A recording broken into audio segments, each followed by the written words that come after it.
An augmented reality sandbox is the interaction between physical properties of sand as it is shaped by the user and computer-generated imagery that is projected onto the surface of the sand. The imagery is created in real time as topographic lines in varying colors provide realistic elevation change on the surface of the sand. The apparent sea level is set when the user calibrates the graphics to the level of the sand, so when the sand is flattened out, it shows up as blue.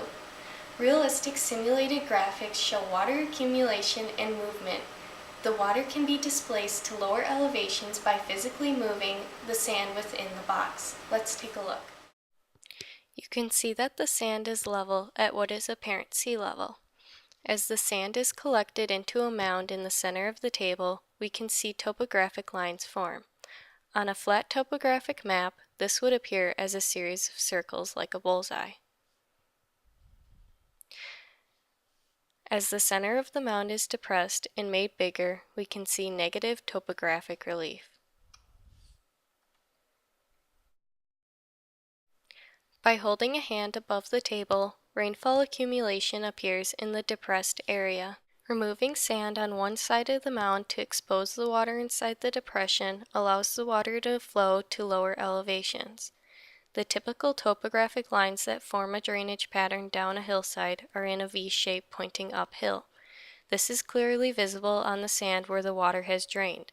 A topographic map shows this in the same way. A closer look at how this augmented reality works shows a blend of technology.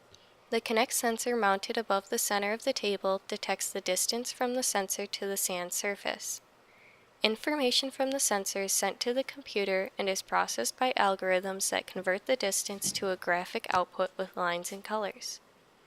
This is transferred to the digital projector and the image is displayed on the sand. In order to get this to work, the whole process needs to be calibrated.